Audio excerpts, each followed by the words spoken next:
నిఘా ప్రేక్షకులందరికీ నమస్కారం. కలగ శ్రీనివాస్ యాదవ్ నియోజకవర్గ రాజకీయాల్లో పెద్దగా పరిచయం అవసరం లేని పేరు. రెండుసార్లు పెద్దపాడు గ్రామ సర్పంచ్గా పనిచేశారు. మొదట తెలుగుదేశంలో, ఆ తర్వాత కాంగ్రెస్ పార్టీలో క్రియాశీలకంగా వ్యవహరించారు. ధర్మానతో పాటు ముందు నుంచి నడిచిన వ్యక్తుల్లో కలగ శ్రీనివాస్ యాదవ్ ఒకరు. ధర్మానతో పాటే వైఎస్ఆర్ కాంగ్రెస్ పార్టీలో చేరారు. ఇటీవల ఆ పార్టీకి రాజీనామా చేసిన ఆయన సైకిల్ ఎక్కారు. ఇందుకు గల కారణాలేమిటి? ధర్మానతో కలగకు ఎక్కడ చేరింది? 27 ఎకరాలపై సుదీర్ఘకాలంగా కలగ మీద వస్తున్న ఆరోపణలకు ఆయన ఇచ్చే వివరణ ఏంటో ఆయన మాటల్లోనే తెలుసుకుందాం. నమస్కారం శ్రీనివాస్ యాదవ్ గారు. నమస్కారం అండి. ఇటీవలే మీరు వైఎస్ఆర్ కాంగ్రెస్ పార్టీకి రాజీనామా చేసి టీడీపీలో చేరారు. ధర్మానతో దాదాపు 20 ఏళ్ల బంధాన్ని తెంచుకున్నారు. కారణం ఏంటంటారు? ముందుగా నిఘా ఛానల్ ప్రేక్షకులకు, శ్రీకాకుళం నియోజకవర్గ ప్రజలకు, శ్రీకాకుళం జిల్లా ప్రజలకు, పెద్దలందరికీ నా యొక్క హృదయపూర్వక నమస్కారాలు. 2003 సంవత్సరంలో ధర్మాన గారిని నర్సంపేట నియోజకవర్గం నుంచి శ్రీకాకుళం నియోజకవర్గానికి తీసుకురావడంలో ప్రధాన పాత్ర నేను తీసుకున్నాను. అలాగే నాలాంటి వాళ్ళు కొంతమంది కూడా అందరం వెళ్ళి ఆయన ఇక్కడ తీసుకురావడం జరిగింది. అప్పటి వరకు ఈ 2023 వరకు నేను ధర్మాన గారితోనే ఉన్నాను. మా మధ్య అయితే వ్యక్తిగతంగా ఎటువంటి విభేదాలకని ఏమీ లేవు. ఆయన అంటే నాకు చాలా గౌరవం. నేను మా నాన్నగారి తర్వాత అత్యంత గౌరవంగా చూసే వ్యక్తి ధర్మాన గారు.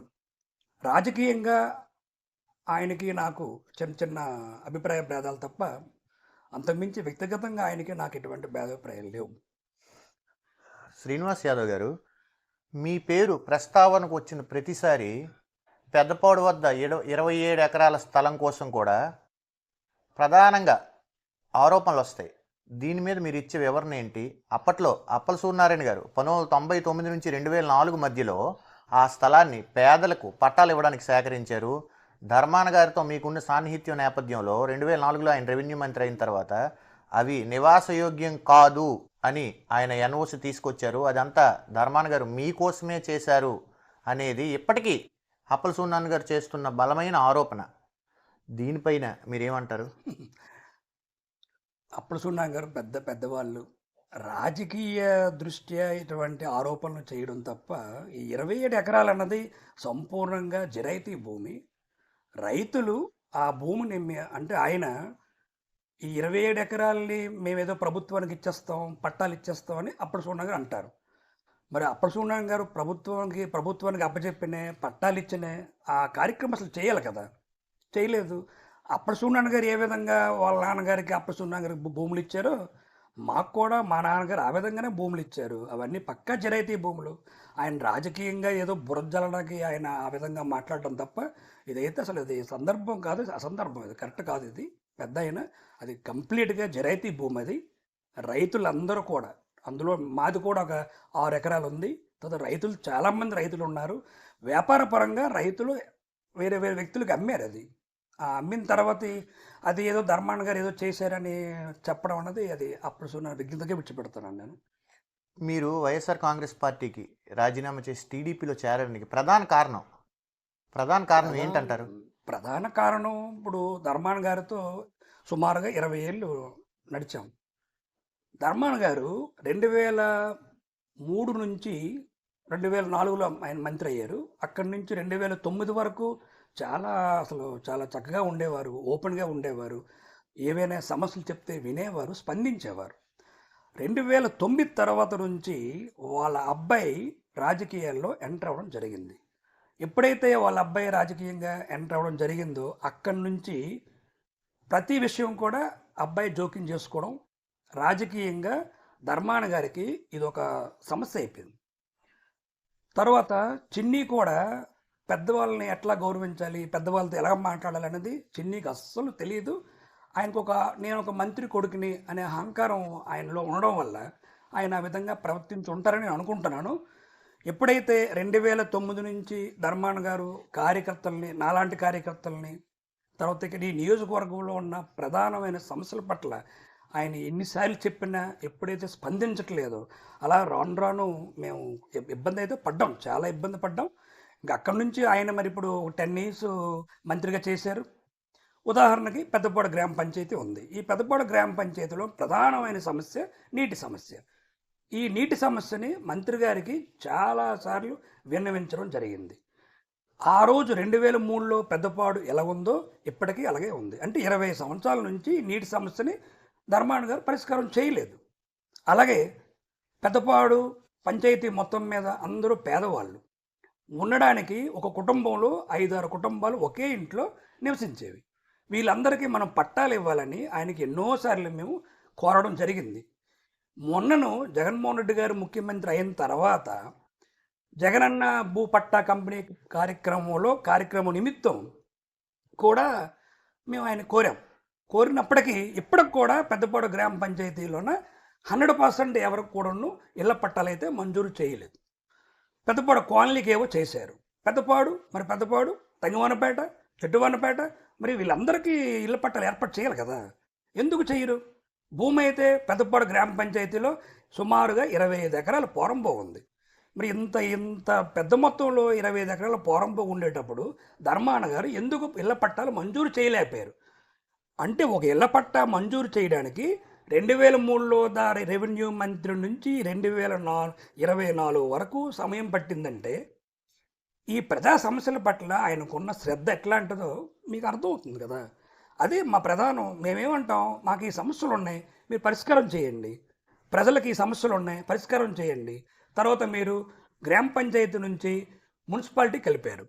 మున్సిపాలిటీ కలపడంలో నన్ను ధర్మాన గారు ఒత్తిడి చేసి నాతో తీర్మానం చేయించి మొట్టమొదట 7 గ్రామ పంచాయతీలో నేనే తీర్మానం ఇచ్చిన తర్వాత మరి మిగతా గ్రామ పంచాయతీలు కూడా అందరూ తీర్మానాలు తీసుకొని మీరు ఇమీడియట్గా కార్పొరేషన్ మున్సిపాలిటీలో మెచ్ చేసి ఎన్నికలు జరగాలి కదా.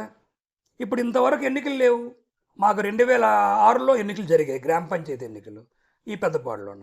ఇప్పటికీ ఎన్నికలు లేవు. సర్పంచ్ లేడు. సరే, మున్సిపాలిటీ అయిందే, మున్సిపాలిటీ అవ్వలేదు. కార్పొరేషన్ అవ్వలేదు. ఇది ఏ ఉద్దేశంతో పెద్ద అయినా అట్లా చేశారన్నది మాకైతే అందుపట్టట్లేదు. ఇది మేము చాలా తీవ్రంగా బాధపడుతున్నాం. తర్వాత స్థానిక సంస్థలు ఎన్నికలు జరిగితే గ్రామ పంచాయతీలు అయితే సర్పంచ్ ఉంటారు, వార్డు మెంబర్లు ఉంటారు, ఆయా గ్రామాల్లో సమస్యలు పరిష్కరిస్తారు. మున్సిపాలిటీ అయితే మున్సిపల్ చైర్మన్ ఉంటారు, కౌన్సిలర్లు ఉంటారు. వాళ్ళు ఆ సమస్యల పట్ల వాళ్ళు శ్రద్ధ వహించి పరిష్కారం చేసే ఆలోచన చేస్తారు. కార్పొరేషన్ అయితే మేయర్ ఉంటారు, కార్పొరేటర్లు ఉంటారు, నిధులు వస్తాయి, అనేక రకాల అభివృద్ధి కార్యక్రమాలు జరగడానికి అవకాశం ఉంటుంది కదా. ఇప్పుడు చూడండి, 20 సంవత్సరాల వరకు మీరు ఎన్నికలు జరగకపోవడం వల్ల శ్రీకాకుళం కార్పొరేషన్లో ఎన్ని సమస్యలు ఉన్నాయో ఇదివరకే మీ దృష్టికి వచ్చి ఉంటుంది. అవన్నీ చెప్పాలంటే ఏం చెప్తాం? మీకు ఉదాహరణ చూడండి, ఆర్టీసీ కాంప్లెక్స్ చూసుకోండి. ఈరోజు ఆర్టీసీ కాంప్లెక్స్ వర్షం పడితే, వర్షం అక్కర్లేదు, ఆర్టీసీ కాంప్లెక్స్లో ఉన్న ప్రయాణికులు, నేను తప్పుగా అనుకోవద్దు, ఆర్టీసీ కాంప్లెక్స్లో ఉన్న ప్రయాణికులు పాస పోస్తే ఆర్టీసీ కాంప్లెక్స్ మునిగిపోయే పరిస్థితులు ఉంది. డే అండ్ నైట్ జంక్షన్ చూడండి, అది కూడా అదే సమస్య. కొద్దిగా వర్షం పడి చాలు విపరీతమైన వాటర్ అయిపోద్ది. సూర్యమాల్ జంక్షన్ అది అలాగే ఉంది. పట్టణంలో అనేక ప్రధానమైన కూడళ్ళు కొద్దిగా వర్షం పడితే మునిగిపోయి ప్రజలకు ఇబ్బంది పడితే మరి మనం పరిపాలన ఏం చేస్తున్నాం? ప్రభుత్వం అసలు నిధులు ఏమవుతున్నాయి? ఎందుకు అసలు ఇటువంటి మన అభివృద్ధి కార్యక్రమం చేయలేకపోతున్నాం? ఇవన్నీ మేము ధర్మాన గారికి అడిగేవాళ్ళం. దానిపై ఆయన పట్ల చూద్దాం అనేవారు. అలాగే మీకు ఈవేళ రిజిస్ట్రేషన్ ఆఫీసు ఎంత అధ్వానంగా ఉందంటే చాలా, అసలు ఆ రిజిస్ట్రేషన్ ఆఫీసు లోపలికి వెళ్ళడానికి మనకు అసలు చాలా అసహ్యం వేస్తుంది. అసలు చిన్న గది, అందులోనే ప్రజలందరూ వస్తారు. ఎవ్వరు కూడా కాలు పక్కకు పెట్టకవదు, ఒక సంతకం పెట్టలేరు, ఒక వేలిముద్ర వేయలేరు. 20 సంవత్సరాలు రెవెన్యూ మంత్రిగా ఉన్న ధర్మాన గారు ఒక పక్కా రిజిస్ట్రేషన్ ఆఫీస్ని ఈ శ్రీకాకుళం జిల్లాలో ఉన్న ప్రధాన శ్రీకాకుళంలో మనం ఏర్పాటు చేసుకోలేదంటే అది ఎవరికి అవమానం? ధర్మాన గారికి అవమానం, శ్రీకాకుళం జిల్లా ప్రజలకు అవమానం, ఆ అప్పట్లో ఉన్న ప్రభుత్వాలకు అవమానం కదా. ఇది చేయాలి కదా మనం అసలు. అలాగే సాలివండ ఉంది ఇక్కడ. సాలివండని మనం ఎంత చక్కగా ఒక పర్యాటక కేంద్రంగా తయారు చేయొచ్చు. ఒక 5 లక్షలు 10 లక్షలు పెడితే మంచి రోడ్డును తయారు చేయొచ్చు. ఎందుకు చేయలేపారు అసలు ధర్మాన గారు? నేను చేయమని చెప్పాను చాలాసార్లు. సార్, పర్యాటకంగా దానికి మనం చాలా అందంగా, మీకు ఎప్పుడు చూసుంటారు కొండ, ఎంత అందంగా ఉంటుంది అది. దాన్ని మంచి సిమెంట్ రోడ్ వేసి మంచి పార్క్గా తయారు చేస్తే సాయంత్రం పూట పిల్లలు కుటుంబాలతో అలా వెళ్ళి చక్కగా మనం ఆ కొండ మీద ఎంజాయ్ చేయడానికి అవుతుంది. మనం ఏమి పెద్దగా రోపు వేలు అవేమి మనం ఏం చేయక్కర్లేదు. కనీసం అక్కడ గుళ్ళో కొంతమంది కొన్ని కుటుంబాలు వివాహాలు చేసుకుంటారు. కుటుంబాలు వివాహాలు చేసుకున్నప్పుడు వాళ్ళ బంధువుల్ని స్నేహితుల్ని అందరినీ పిలుస్తారు. అసలు కొండ మీదకి నడుచుకోవడానికి కూడా వెళ్ళాం. అటువంటి రహదారి ఉంది. మరి మంత్రి గారు శ్రీకాకుళంలో ఉండి ఆయన ఇంటి పక్కనే సాలివండం కొండ ఉంటే ఆయన ఎందుకు శ్రద్ధ వహించట్లేదు? డబ్బులు లేవా? లేదా మంత్రి గారికి చేయడానికి ఇంట్రెస్ట్ లేదా? లేకపోతే ఇంకెవరైనా చేయొద్దన్నారు అన్నది మాకు తెలియదు. అలాగే మీకు మన శ్రీకాకుళం పట్టణంలో కలెక్టర్ ఆఫీస్ దగ్గర సాయిగిరి ఉంటుంది. సాయిగిరి చూడండి, అందరు ఎంతోమంది భక్తులు, సాయిబాబా భక్తులు ఎల్లప్పుడూ ఆ సాయిగిరికి వెళ్తూ ఉంటారు. అది ఒక అడవిలా ఉంటుంది అక్కడ. అది కాదు, సాయిగిరిని ఒక చిన్న పర్యాటక కేంద్రంగా మనం తయారు చేస్తే బాగుంటుంది కదా. దానికి ఏం కోట్లు అక్కర్లేదు కదా మనకి. డెవలప్మెంట్స్ ప్రధానంగా మీ గ్రామం పెద్దపాడులో డెవలప్మెంట్ మందగించింది. 20 ఏళ్ల పాటు ధర్మాన్ గారు ఇదే ప్రాంతంలో మీ పంచాయతీలో నివసిస్తున్న అభివృద్ధి చేయలేదనే ప్రధాన కారణంతో మీరు పార్టీ మారారా? ఏమీ లేదు అసలు. ఇంతవరకు పెద్దపాడు అప్పుడు ఎట్లా ఉందో ఇప్పుడు అట్లాగే ఉంది. ఎవరి ఇల్లు వాళ్ళు కట్టించుకున్నారు. వైఎస్ఆర్ ప్రభుత్వ టైంలో కొన్ని కొన్ని మనకి ఇల్లు ఇచ్చారు. ఇల్లు ఇచ్చేంత మాత్రాన ప్రతి ఒక్కరు కూడా వాళ్ళు హౌస్లో వాళ్ళు నిర్మించుకుంటారు కదా. ఇల్లు ఇచ్చామన్నది ఎంతమందికి ఇల్లు ఇచ్చారు, ఎంతమందికి ఇల్లు ఉన్నాయి అప్పటికి, ఇప్పటికి ఎంతమంది ఉన్నాయి? అందరూ కష్టపడి సంపాదించి పాల వ్యాపారస్తులు ఎక్కువ ఉన్నారు, రైతులు ఉన్నారు, తర్వాత మిగతా కార్మికులు ఉన్నారు. అందరికి ఇప్పుడు ఎవరికి ఇబ్బంది లేదు. అందరూ ఇల్లు కట్టుకొని బాగానే ఉన్నారు. పోతే పెద్దపాడు రహదారి ఉంది చూడండి. ఇక్కడ రామలక్ష్మణ్ జంక్షన్ నుంచి మళ్ళీ మనకి ఇక్కడ ఈ ఫ్లైఓవర్ వరకు ఒక రోడ్డు ఉంది. ఈ రోడ్డుని మనం 60 ఫీటు 80 ఫీట్ రోడ్ చేస్తూ ఉన్నారు. ఎంతవరకు చేశారు? అది పెద్దపాడు ముందు ఆఫ్ చేశారు. పెద్దపాడు నుంచి మనకి ఈ ఫ్లైఓవర్ వరకు ఆఫ్ చేశారు. ఇప్పుడు దానివల్ల మనకు విపరీతమైన ట్రాఫిక్. మా పంచాయతీలోనే సుమారుగా ఒక 25,000 పశువులు ఉంటాయి. తెల్లవారు 8 గంటలకు వెళ్తాయి, సాయంత్రం 5 గంటలకు వస్తాయి. పశువులు వస్తున్న టైంలో కూడా మంత్రి గారు వెళ్తుంటారు, వస్తుంటారు. కానీ ఈ రోడ్డు మీద నేను వెళ్తున్నాను, వస్తున్నాను, ఇన్ని వేల పశువులు ఉన్నాయి, ఈ విధంగా ట్రాఫిక్ అవుతుంది, ప్రజలకు అంతరాయం కలుగుతుంది, ఇబ్బంది కలుగుతుందని కానీ ఎప్పుడైనా మంత్రి గారికి ఆలోచన వచ్చిందా? ఆయనకి రాకపోవచ్చు, స్థానికంగా మేమున్నాం, మేము మీకు విన్నవించాం కదా, ఈ రోడ్డును వెడల్పు చేయండి, చాలా ఇబ్బందిగా ఉందని విన్నవించాం. అలాగే పంచాయతీలో ఉన్న ప్రతి ఇంటింటికి వెళ్ళి వాళ్ళ సమస్యలు తెలుసుకొని అంతా ఒక రికార్డు తయారు చేసి ఆయనకు ఇచ్చాం. ఆయన అన్నీ చూశారు, చదివారు. నేటి వరకు కూడా అసలు దాని మీద ఎటువంటి స్పందన లేదు. మరి చిన్న చిన్న సమస్యలు కూడా ఆయన పరిష్కారం చేసుకోకపోతే మరి కార్యకర్తగా మనం ఎలాగెళ్తాం ప్రజల్లోకి? రేపు మనం ఒక కార్యక్రమం చేస్తే నాయుడు కార్యక్రమం చేస్తే అనుచరులు ప్రజల దగ్గరికి వెళ్తారు, ప్రజలతో మాట్లాడతాం, ప్రజల్లో మళ్ళీ ఆ నాయకుడిని ఎన్నుకోవడానికి మనం సపోర్ట్ చేయడానికి ప్రయత్నం చేస్తాం. అలాంటి దానికి ఇంట్రెస్ట్ లేదు, ఆయన చేయట్లేదు. ఎందుకు చేయట్లేదని తెలియదు మనకి ఈ విషయం. మీరు ఇప్పుడు సమస్యల గురించి చెప్తున్నారు. అయితే ధర్మాన ప్రసాద్ గారి అబ్బాయి చిన్ని, ఓకే, ఆయనేమో ఈ ప్రాంతాన్ని నేను పెద్దపాడిని దత్తత తీసుకుంటాను, దీన్ని అభివృద్ధి చేస్తాను అని చెప్తున్నారు. చిన్నికి ఆయనకి ఏం తెలుసండి? చిన్న అబ్బాయి, ఆయనకి ఏం తెలియదు.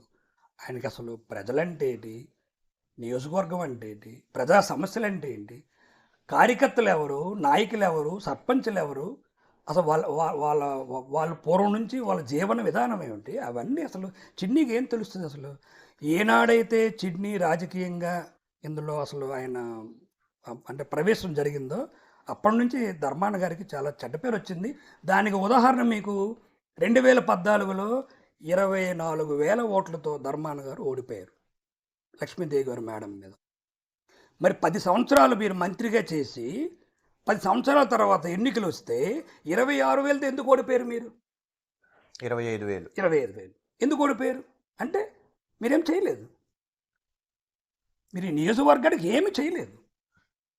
ప్రజలను పట్టించుకోలేదు, కార్యకర్తలను పట్టించుకోలేదు, నాయకులను పట్టించుకోలేదు. ఆయన ఎంతసేపు ఆయన అధికారం, నేను మంత్రిగా ఉంటే నాకు చాలు, నేను హ్యాపీగా ఉన్నాను అంతవరకే తప్ప ప్రజా సమస్యల పట్ల ఎప్పుడు కూడా నిరంతరం ప్రజా సమస్యల పట్ల ఎప్పుడు చాలా జాగ్రత్తగా ఉండాలి. అసలు అంటే కార్యకర్తలతో కూడా ఇంట్రెస్ట్ ఎక్కువ ఉండాలి ఆయన. ఇప్పుడు ఈరోజు కార్యకర్త నాలాంటి వాడిని కలవాలంటే చాలా టైం పడుతుంది. అక్కడ మీకు 5 గేట్లు ఉన్నాయి. అక్కడ ఫస్ట్‌కి మనం వెళ్ళిన వెంటనే ఒక గేటు వాడికి ఎవరో మనం రిక్వెస్ట్ చేయాలి. వాడు గేట్ తీస్తాడు. తర్వాత సెకండ్ గేటు, తర్వాత థర్డ్, ఫోర్త్ లోపలికెళ్ళేసరికి 5 గేట్లు. ఒక కార్యకర్తకి ఆయన కలవాలంటే మీకు ఒక 30 మినిట్స్ పడుతుంది. అలాంటిది ఒక కామన్ మ్యాన్, ఒక సాధారణమైన వ్యక్తి నాయకుడిని కలిసి తమ సమస్యలు చెప్పుకోవాలంటే అసలు ఫస్ట్ గేట్‌లోనే ఆగిపోతాడు. ఆ గేట్ చూసిన వెంటనే ఆ వ్యక్తికి భయం వస్తది. ఇదేంట్రా బాబు ఇలాగుంది గేటు, నేను ఎట్లాగెళ్తాననేసి ఉండిపోతాడు. మరి మీరు ఒక సామాన్య వ్యక్తితో మీరు మాట్లాడడం అనేది జరగదు. ఎప్పుడు అసలు మీరు కలవరు. నేను ఈ నియోజకవర్గంలో చాలామందితో నేను మాట్లాడుతున్న ప్రజలతోటి ఏ ఒక్క సామాన్య వ్యక్తి అయినా సరే డైరెక్ట్గా ఎవరికి అడగకుండా చెప్పకుండా డైరెక్ట్గా ధర్మాన గారిని కలిశారా? నేను ఈ విషయం ధర్మాన గారిని కూడా ప్రశ్నిస్తున్నాను. ఏ వ్యక్తి అయినా మీకు డైరెక్ట్గా వచ్చి కలిశారా? కలవనిచ్చారా? ఒకసారి ఆయనకి అడగండి. ఇప్పుడు నియోజకవర్గంలో యాదవులకి ప్రధానంగా యాదవ సామాజిక వర్గానికి కలగ కుటుంబం ఒక పెద్ద దిక్కు. మీ నుంచే కాదు, మీ నాన్నగారి నుంచి అది వస్తుంది. మీరు కానీ మీ సోదరుడు కలగ జగదీష్ గారు కానీ మీ ఇద్దరు కూడా యాదవులకి ఎక్కడ సమస్య ఉన్నా అక్కడికి వెళ్ళడం, దాన్ని పరిష్కరించడం, వాళ్ళకి ఏవైనా ఆర్థికంగా కూడా సాయం చేయడం, ఇలాంటి కార్యక్రమాలు చేస్తూ ఉన్నారు గడిచిన 25 ఏళ్ళుగా. మీ మీ ఫ్యామిలీ కలగ ఫ్యామిలీ ఇమేజ్ పెరగడానికి అది కూడా ఒక కారణం. అయితే మీరు ఈ నియోజకవర్గంలో ఉంటుండగా ఎక్కడి నుంచో ఒక నత్తు రామారావు అనే ఒక ఎమ్మెల్సీని, అలాగే మరొక గురునాథ్ యాదవ్ అనే ఒక నాయకుడిని ఇక్కడికి ధర్మాన్ గారు తీసుకొచ్చి ఇక్కడ వాళ్ళని ప్రొజెక్ట్ చేస్తున్నారు. దీనికి కారణం ఏంటంటారు? అంటే మీకు ఆల్టర్నేట్గా వేరే నియోజకవర్గం నుంచి మీ సామాజిక వర్గానికి చెందిన వారిని ఇక్కడికి ఆయన తీసుకురావడానికి దానికి కారణం, దాని ఆంతర్యం ఏమిటంటారు? దాన్ని ఏమైనా మీరు గుర్తించారా? ఇప్పుడు ఆయన ధర్మాన గారు ఈజ్ అబ్సల్యూట్లీ ఆపర్చునిస్ట్. ఆయనకి కావలసిందల్లా ఓటు. ఓటు ఎట్లా వస్తుందని ఆలోచిస్తారు తప్ప కార్యకర్తలు, ప్రజలు, సమస్యలు వాళ్ళతో వాళ్ళ కష్టసుఖాలు మనము, మన కష్టసుఖాలు మనం వాళ్ళు పంచుకోవాలనే ఆలోచన ఎప్పుడూ ధర్మాన గారికి ఉండదని నా అభిప్రాయం. ఒకటి. రెండోది, స్థానికంగా ఇప్పుడు నేనున్నాను, మా కలగ ఫ్యామిలీ ఉంది. మా నాన్నగారు సుమారుగా 40 సంవత్సరాలు సర్పంచ్గా చేశారు మా నాన్నగారు. తర్వాత మళ్ళీ నేను, తర్వాత మళ్ళీ మా తమ్ముడు కూడా ఎంపీటీసీగా చేశారు. చేసిన తర్వాత రాజకీయంగా మా కుటుంబానికి ధర్మాన గారు అయితే చాలా అన్యాయం చేశారు. అన్యాయం చేశారని మేము దానికోసం మేము ఫీల్ అవ్వట్లేదు. ఎందుకు? పెద్దపాడు ఈ శ్రీకాకుళం నియోజకవర్గంలో ఉన్న మొత్తం మా కుటుంబాలు, మాకు ఎవరెవరు ఉన్నారో బంధువులు, చుట్టాలు అందరినీ మేము వాళ్ళు ఎప్పుడు మేము కనిపెట్టుకొని ఉంటాం, వాళ్ళు మమ్మల్ని కనిపెట్టుకొని ఉంటారు. వాళ్ళకి ఏమైనా సమస్యలు వస్తే మాతో చెప్తారు, మాకేదైనా అవసరం వస్తే వాళ్ళతో చెప్తాం. ఇట్లా ఎప్పుడు అది మా రిలేషన్ ఎప్పుడు ఉంటుంది. అది ఆ రిలేషన్ పోదు. ఇటువంటి సందర్భంలో ఈ శ్రీకాకుళం నియోజకవర్గంలో కలగ కుటుంబంతో ధర్మాన గారు ఎప్పుడైతే దూరం చేశారో ప్రత్యామ్నాయంగా ఎవరో కావాలి కదా కుల పెద్దల్ని. ఇప్పుడు ఇచ్చాపురంలో నత్తు రామారావు ఉన్నారు. నత్తు రామారావు ఆయన కులస్తుడే, కానీ ఆయన ఉండేది అక్కడ ఇచ్చాపురం. రేపు శ్రీకాకుళం పెద్దపాడులో సమస్య వస్తుంది, నత్తు రామారావు ఎప్పుడు వస్తారు ఇక్కడ? మీరు ఆయన ఎప్పుడు రాగలరు? నత్తు రామారావు ఫోన్ చేస్తే ఆయన ఫోన్లో మాట్లాడితే ఇక్కడికి వచ్చేసరికి సుమారుగా 3-4 గంటలు పడుతుంది ఆయన అందుబాటులో ఉంటే. లేకపోతే ఈలో మనం అటెండ్ అయ్యి ఆ సమస్య పరిష్కారం చేస్తాం. ఆయన అక్కడ నుంచి వచ్చినా పరిష్కారం అవుతుంది. చేయలేరు. ఎట్లా చేయగలరు? ఆయన చేయలేరు. ఇచ్చాపురంలో సమస్య ఉంటే కలగ శ్రీనివాసులు చేయగలరేంటి? ఇప్పుడు ధర్మాన గారు ఉన్నారు, ధర్మాన గారు ఇక్కడ శ్రీకాకుళం నియోజకవర్గంలో ఉన్నారు.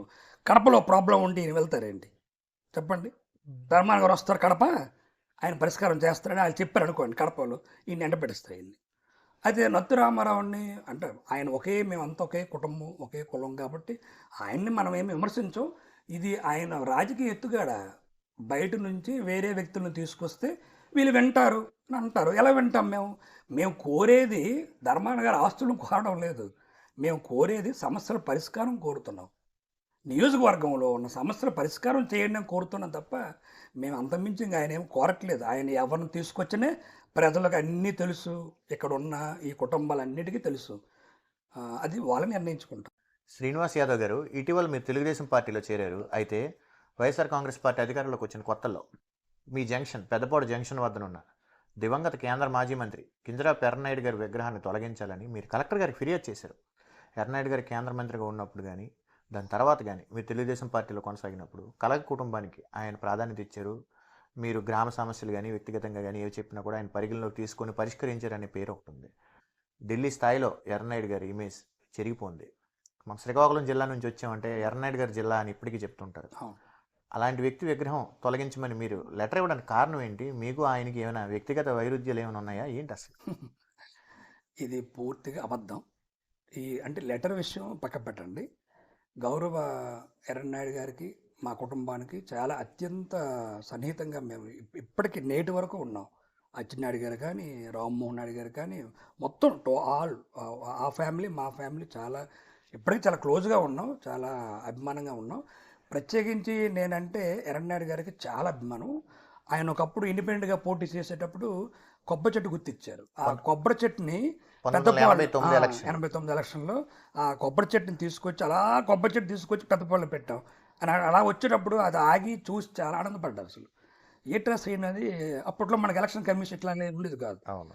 అటువంటిది అప్పటి నుంచి ప్రతి నామినేషన్ కూడా నన్ను అక్కడ పిలిపించి, రోడ్డు మీద పిలిపించి, కొబ్బరికాయ కొట్టించి, అప్పుడు మళ్ళీ నన్ను కారులో తీసుకొని వెళ్ళి కలెక్టర్ ఆఫీస్కి వెళ్ళి సంతకం పెట్టి మళ్ళీ నాకు ఇంటికి పంపించేవారు.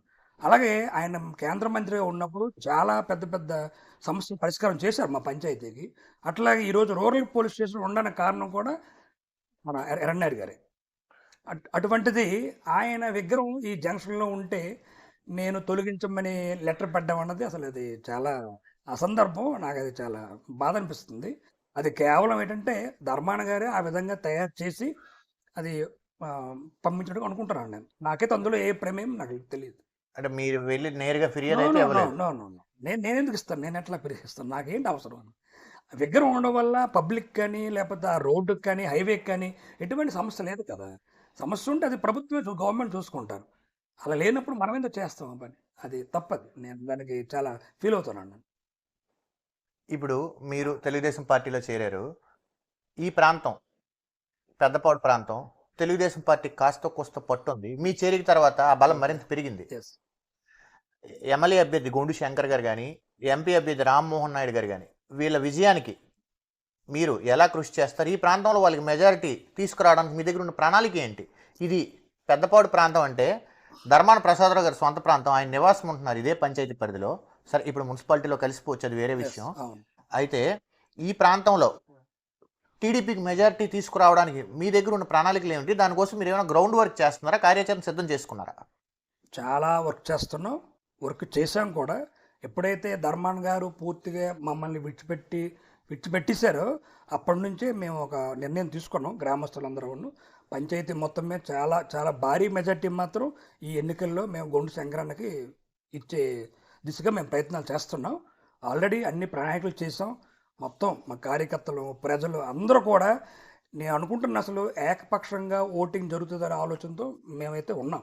ఇక్కడే కాదు, పెద్దపాడే కాదు, శ్రీకాకుళం నియోజకవర్గంలో ప్రతి ఓటరు, ప్రతి గ్రామం, ప్రతి డివిజను, అన్ని డివిజన్లలో కూడా మంచి మెజార్టీ ఇస్తారు ప్రజలు. అన్ని గ్రామాల్లో కూడా మంచి మెజార్టీ ఇస్తారు ప్రజలు. గారం మండలం అయితే చాలా ఎక్కువ భారీ మెజార్టీ వస్తుంది. శ్రీకాకుళం మండలం కూడా మంచి మెజార్టీ వస్తుంది. శ్రీకాకుళం కార్పొరేషన్ కూడా చాలా మంచి మెజార్టీ వస్తుంది. ఈరోజు చూడండి, పోనీ కలగ శ్రీనివాసరావుకి ధర్మాన గారు అంటే ఇష్టం లేదని అనుకోవచ్చు, నేను మారిపోయి ఉండొచ్చు. వరం గారు అత్యంత సన్నిహితంగా వాళ్ళిద్దరూ ఒకే మంచమే పడుకునేవారు, ఒకే బాత్రూంలో స్నానం చేసేవారు, ఒకే దగ్గర తినేవాళ్ళు. మరి అటువంటి ఈరోజు వరం కుటుంబం ధర్మాన గారికి ఎందుకు విడిపోయారు? కారణం వాళ్ళకి తగిన ప్రాధాన్యత ఇవ్వకపోవడం వల్ల. ఎందుకు వాళ్ళు అసలు అనేక వ్యాపారాలు వాళ్ళిద్దరు కలిసి ఉన్నాయి. వరం గారికి ధర్మాన గారికి ఎందుకు ఆ కుటుంబం ఈరోజు దూరం అయిపోయింది? అలాగే ఎంతోమంది, చాలామంది పెద్ద పెద్ద నాయకులు కూడా అందరూ వైసీపీకి రాజీనామా చేసి టీడీపీలో జాయిన్ అయ్యారు. ఇది ఒక శుభపరిమాణం అని నా ఒపీనియన్.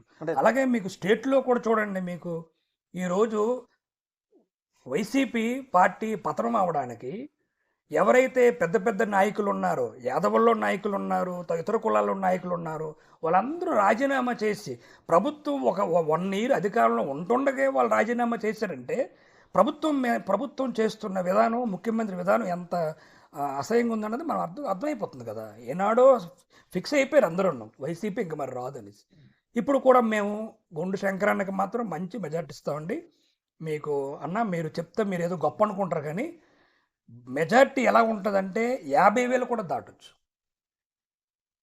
నేను ఈ నియోజకవర్గంలో సుమారుగా ఒక 80-90 కులాలు ఉంటారు. నియోజకవర్గం మొత్తం మీద. అన్ని కులాల నుంచి కూడా నేను చాలామందితో నాకు సన్నిహిత సంబంధాలు ఉన్నాయి, మిత్రులు ఉన్నారు, స్నేహితులు ఉన్నారు. నేను అందరితోటి మాట్లాడతాను. అన్న ఎట్టి పరిస్థితుల్లో మాత్రం ధర్మానికి ఈసారి ఓటు వేయకూడదు. మేము వైసీపీలో ఉన్నా ఎందులో ఉన్నా మాత్రం ధర్మానికి ఓటు వేయకూడదు. అలాగే తెలుగుదేశం పార్టీ పెద్దపాడు అన్నది తెలుగుదేశం పార్టీ కంచుకోట. 83 నుంచి మేము తెలుగుదేశంలో ఉన్నాను. ఆ రోజు అప్పటి మాకు చిన్న మనస్పర్ధల వల్ల ధర్మాన్ని ఇక్కడ తీసుకురావడం జరిగింది. మళ్ళీ కాంగ్రెస్ పార్టీలో చేరాం. ఈరోజు అసలు తెలుగుదేశంలో పార్టీలో చేరడానికి నేను అసలు ధర్మాన గారికి నేను చాలా ధన్యవాదాలు తెలియజేసుకుంటున్నాను. నాకు మళ్ళీ మంచి అవకాశం ధర్మాన గారు కల్పించారు. చాలా ఆనందంగా ఉందండి. ధర్మాన గారు మీకు నమస్కారం, మీకు థ్యాంక్స్ కూడా చెప్తాను ఈ సందర్భంగా. అయితే మీరు అలాగా అసలు ధర్మాన గారు ఈ టైంలో పోటీ చేయకుండా ఉంటే మంచిదని నా అభిప్రాయం. ఎందుకంటే ఆయన తనయుడు వల్ల పూర్తిగా అసలు ఆయన పరువు మర్యాద. ధర్మాన గారు ఒక పెద్ద నాయకుడు, రాష్ట్రంలో పేరున్న నాయకుడు. అటువంటి నాయకుడు కడుపులో ఈ చిన్ని వల్ల అసలు సర్వనాశనం అయిపోయి అసలు. అయితే శ్రీనివాస్ యాదవ్ గారు, మీ దృష్టికి వచ్చిందో లేదో, పెద్దపాడు రోడ్ అంటే రామలక్ష్మణ కోడలి దాటిన నుంచి ఇంచుమించుగా మునసపేట వరకు ఇదంతా మీ పంచాయతీ కిందకు ఉండేది గతంలో. ఇప్పుడు మున్సిపాలిటీలో కలిసిపోయింది. ఇక్కడ ఈ ప్రాంతంలో ఎక్కడ భూముల క్రయ విక్రయాలు జరుగుతున్నా మీ గ్రామానికి చెందిన కొందరు వెళ్ళి గతంలో ఇది మా కుటుంబాందే, మా తాత ముత్తాతలవి, మీరు ఎలా కొంటారు, మాకు ఇంత ఇవ్వండి అంత ఇవ్వండి అని బెదిరించడం, దాడులకు దిగిన సందర్భాలు కూడా ఉన్నాయి. దీని వెనక ఎవరున్నారంటారు? మీ నోటీస్కి వచ్చిందా ఇది? మీరు ఏమైనా దీన్ని నిలువరించడానికి ఏమైనా ప్రయత్నాలు చేశారా? ఇటీవల మా కార్యాలయాన్ని కూడా కొందరు ఆశ్రయించారు, ఇలా జరుగుతుంది మాకు న్యాయం చేయండి అని చెప్పి. అయితే దీనివల్ల మీ గ్రామం పైన ఒక చెడ్డ ముద్ర అనేది పడుతుంది. మీ కుటుంబం కలగ కుటుంబానికి సుదీర్ఘ నేపథ్యం ఉంది. కలగ కుటుంబం అంటే పెద్దపాడు గ్రామం గుర్తొస్తుంది. మీరు ఇటువంటి చర్యలు నిర్వహించడానికి ఏమైనా ప్రయత్నాలు చేస్తున్నారా? అసలు ఎవరు దీని వెనక ఎవరున్నారు? ఎందుకు ఇవన్నీ జరుగుతున్నాయి? ఇప్పుడు ఈ ఈ ఈ రియల్ ఎస్టేట్ విషయంలోన ఎక్కడైతే మనకి ఈ రామలక్ష్మణ జంక్షన్ నుంచి మళ్ళీ మంత్రి గారి ఇంటి వరకు, అలాగే తండేవలస రోడ్డు వరకు ఎవరెవరికైతే స్థలాలు ఉన్నాయో ఆ కుటుంబాలు సుమారుగా నాకు ఒక 60-70 కుటుంబాలు నాకు వచ్చి చెప్పారు. ఈ విధంగా మాకు అలరి పెడుతున్నారండి, ఈ విధంగా మాకు చేస్తున్నారు, ఏమిటి ఈ సమస్య, మాకు ఎవరు చెప్పినా పట్టించుకోవట్లేదు, పోలీసులు పట్టించుకోవట్లేదు, ధర్మాన్ గారి దగ్గరికి వెళ్తామంటే అవకాశం లేదు, మాకు ఏదో సహాయం చేయండి అని చాలామంది చెప్పారు నాకు. నేను ఈ విషయం ధర్మాన్ గారు చెప్పాను. నేను ఈ విధంగా మీ పేరు చెప్పి, మీ అబ్బాయి పేరు చెప్పి కొంతమంది వ్యక్తులు దౌర్జన్యం చేస్తున్నారు. వీళ్ళందరూ ఆ తండేవలస రోడ్లో ఉంటారండి, కొంతమంది చాలామంది ఉంటారు అక్కడ. అలా అక్కడ 10 మంది, ఇక్కడ 10 మంది ఉంటారు. ఎవరైనా బండి మీద వస్తే వాళ్ళకి అలరపెట్టడం, లేకపోతే దౌర్జన్యంగా ఆ బిట్ మాది, ఈ బిట్ మంచిది కాదు, ఏదో తప్పుడు చెప్పేసి వాళ్ళకి భయపెట్టి భయభ్రాంతులకు గురి చేసి ఆ విధంగా వాళ్ళు తీసుకునేవారు. దీని అంతటికి కారణం వెనుక ధర్మాన గారి అబ్బాయి ఉంది. ఇది వాళ్ళు చెప్పారు, మాకు చిన్ని తెలుసు, మీరు మాకేం చేయలేరు అని వాళ్ళే చెప్పారు. ప్రజాస్వామ్యంలో ఇటువంటి చర్యలు కరెక్ట్ అంటారా శ్రీనివాస్ యాదవ్ గారు? ఇది చాలా అన్యాయం కదండి. ఇది చాలా అన్యాయం. ఒక వ్యక్తి ఇప్పుడు ఒక చిన్న ఉద్యోగస్తులు, ఒక టీచర్ ఉంటారు, ఆయన రూపాయి కూడబెట్టుకొని ఒక 5 సెంట్లు కొంటే ఎవరో వచ్చేసి ఆ స్థలం ఆక్రమించుకుంటే ఆయన ఎంత బాధపడతారు అసలు. వాళ్ళు అసలు ఆత్మహత్య చేసుకుంటారు కదా. మరి ఇదే ఇలాంటి భూమి ధర్మాన్ని ఎవరైనా ఆక్రమించుకుంటే ఆయన ఒప్పుకుంటారేంటండి? ఇది అన్యాయం కదా. ఎందుకు అసలు ఈ అన్యాయాన్ని ధర్మాన గారు ఖండించరు? ఎందుకు దీని మీద చర్య తీసుకోరు? ఇప్పుడు కూడా నేను కోరుకుంటున్నాను కలెక్టర్ గారికి కానీ పోలీస్ అధికారులకు కానీ, ఇటువంటి ఎవరైనా కంప్లైంట్లు ఇస్తే దయించి మీరు వాళ్ళ మీద చర్య తీసుకోమని ఈ నిఘా ఛానల్ ద్వారా అధికారులను కోరుకుంటున్నాను. శ్రీనివాస్ యాదవ్ గారు, మీరు మీ సోదరుడు ఉన్నారు కలగ జగదీష్ యాదవ్ గారు. ఓకే. మీ ఇద్దరికి, అంటే ఇది కొద్దిగా వ్యక్తిగతమైన ప్రశ్న, ఓకే, మీ ఇద్దరికి కుటుంబం తర్వాత మనస్పర్ధలు సహజం. నో నో నో అయితే ఒకే వరలో 2 కత్తులు ఎలా ఇమిడిపోయి టీడీపీలో ఇప్పుడు మీరు చేరారు, మీ సోదరుడు జగదీష్ గారు పార్టీ మారుతారని పెద్ద ఎత్తున ప్రచారం జరిగింది. ఆయన కూడా ఇప్పుడు తెలుగుదేశం పార్టీలోనే కొనసాగుతున్నారు. అయితే చంద్రబాబు నాయుడిని గొండు శంకర్ గారు మాయ చేసి టికెట్ తెచ్చుకున్నారు అనేసి అందరూ అంటుంటారు. అలా మీ సోదరులు ఇద్దరిని కూడా ఆయన ఏమైనా మాయ చేసి మీ ఇద్దరిని ఒకే దగ్గరికి కలిపారా? ఏంటి అసలు దీని వెనకున్న మ్యాజిక్ ఏంటి, మాకేమైనా చెప్తారా? అన్నా, చంద్రబాబు నాయుడు గారిని మాయ చేసి గొండు శంకర్ అన్న టిక్కెట్ తెచ్చుకున్నారంటే అది ఆ మాటకి చంద్రబాబు నాయుడు గారు ఎక్కడ, గొండు శంకర్ ఎక్కడ? ఈవేళ గొండు శంకర్ టికెట్ వచ్చిందంటే అది ఆయన అదృష్టం, ఆయన పడే కష్టానికి ఫలితం. పార్టీలో ఒక గౌరవం దక్కింది ఆయనకి.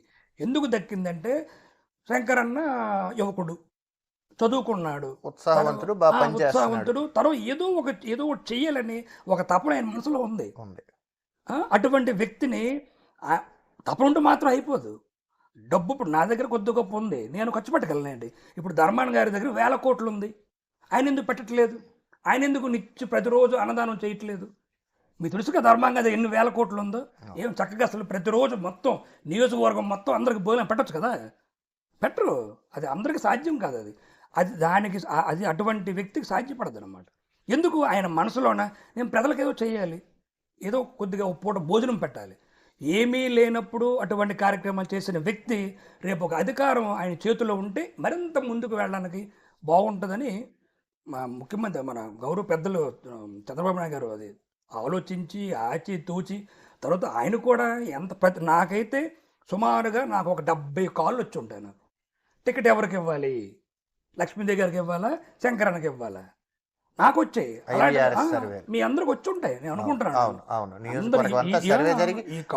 సాధారణంగానే శంకర్ అభ్యర్థిత్వాన్ని ప్రకటించిన చంద్రబాబు గారు ఇటీవల చాలా చాలా బలంగా ప్రజల్లో ఆయన వెళ్ళిపోయారు. ప్రజల ఉదయాల్లో శంకర్ ఉన్నారు కాబట్టి ఏ ఫోన్ వచ్చినా శంకరన్నకి ఇవ్వండి, శంకరన్నకి ఇవ్వండి. నేను ఎక్కడైనా ఏదో ఫంక్షన్కి వెళ్ళినప్పుడు అక్కడే ఫోన్లు ఇస్తారు వాళ్ళని చెప్పేవారు.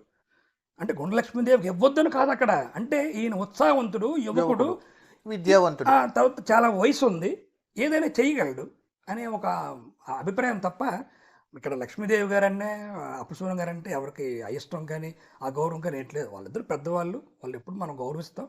నేను మా తమ్ముడు 83 నుంచి టీడీపీలో ఉన్నాం. 2003లో ధర్మాన్ గారు తీసుకొచ్చినప్పుడు మేము అందరూ కలిసే ఉన్నాం. గత ఎన్నికల్లోనే మా తమ్ముడేమో అంటే వైసీపీ నుంచి టీడీపీకి వెళ్ళాడు. ఎందుకు వెళ్ళాడు? వాడికి ధర్మాన గారు విలువెవరు? ఎవరికి విలువెవరు? ఆయన ఏం చెప్పినా చెయ్యరు. ఇంకా నాకు ఇష్టం లేదని చెప్పేసి వాడు నాకంటే ముందే వాడు రాజీనామా చేసి జాయిన్ అయిపోయాడు. ఇప్పుడు మళ్ళీ ఈ పార్టీలో ప్రధాన కారణం కూడా మా తమ్ముడే. వద్దు నువ్వు ఇందులోకి వచ్చి మన కుటుంబం అంతా ఐక్యంగా ఉండి మనం చేద్దామని వాడు చెప్తేనే, ఆ విషయం కూడా శంకరన్న చెప్తేనే అప్పుడు శంకరన్న వచ్చి ఈ విధంగా మనం జాయిన్ అవ్వడం జరిగింది. మా ఇద్దరు అన్నదమ్ములకి మాకు ఎటువంటి భేదాభిప్రాయాలు ఏం లేవు. ధన్యవాదాలు శ్రీనివాస్. నమస్కారం అండి.